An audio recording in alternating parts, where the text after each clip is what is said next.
Hello students, welcome to grade 8 squares and square roots part 2.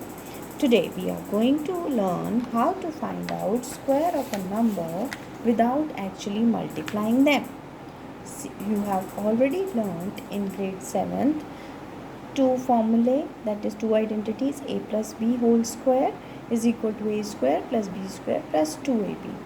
And one more, that is a minus b whole square is equal to a square plus b square minus 2ab. Right, we are going to make use of those to find the squares of the numbers. Isn't it interesting?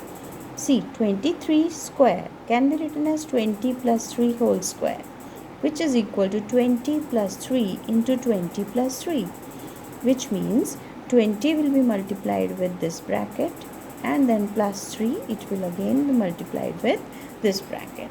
Now this 20 will be multiplied with this 20 into 20, 20 into 3 plus 3 into 20 plus 3 into 3, which gives me 400 plus 60 plus 9, which is equal to 400 plus 120, that gives me 520 plus 9 gives me 529. Now let us make use of the identity and see. 42 can be written as 40 plus 2 whole square. We know a plus b whole square is equal to a square plus b square plus 2ab. So that means 40 plus 2 whole square is equal to 40 square plus 2 square plus 2 times 40 into 2, which is equal to 1600 plus 4 plus 160, which is equal to 1764. Let us practice one more question. Here we have 41. 41 square can be written as 40 plus 1 whole square.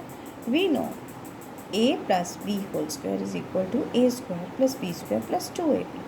So we can always express this as 40 square plus 1 square plus 2 times first number into the second, that is 40 into 1.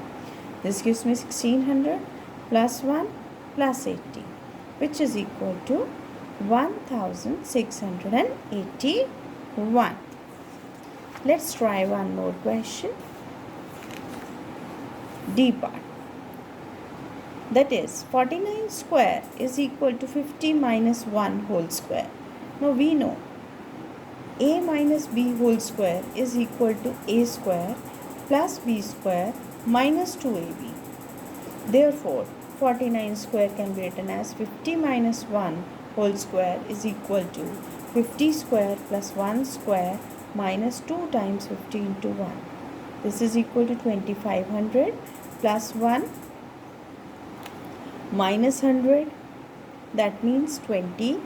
This will give me 2400 plus 1, that is equal to 2401. So these were very easy. You can pick up some questions from any of the books, or you can create the questions yourself and practice. It is advisable that you practice at least 10 questions of each type so that you are perfect in solving them. Pythagorean triplet. The numbers a, b and c are called Pythagorean triplets if they satisfy either of the following relations. I hope you remember Pythagoras theorem. What was that? That is, you were having a right angled triangle in which if this one side is a, or you can say you were having hypotenuse, perpendicular and base. If hypotenuse square is equal to perpendicular square plus base square, we used to say that this is a right angled triangle. And if we have a right angled triangle, then hypotenuse square is equal to perpendicular square plus base square. This was the Pythagoras theorem. Now if you have three numbers and they satisfy the Pythagoras theorem, then they will be called the Pythagorean triplets. Now what we have written here is the numbers a, b and c are called Pythagorean triplets if they satisfy either of these relations. That is, either a square is equal to b square plus c square, or b square is equal to a square plus c square, or c square is equal to a square plus b square. Let us take few examples.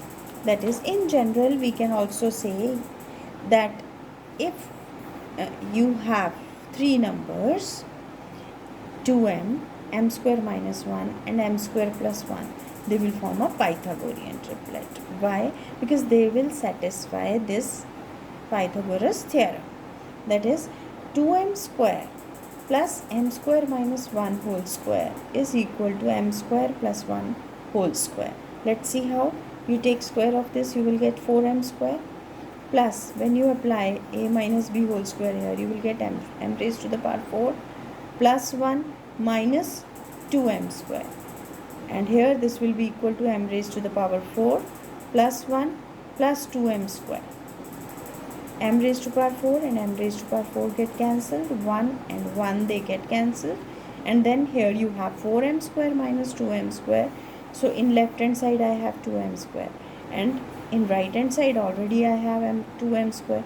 Thus left hand side is equal to right hand side. So we have to remember this, that in general for any number m greater than 1, 2m, m square minus 1 and m square plus 1 form a Pythagorean triplet. How question will be asked in the exam?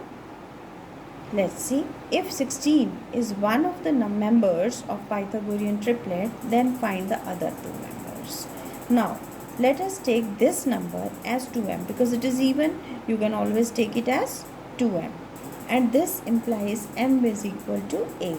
So, therefore, two other members can be formed easily.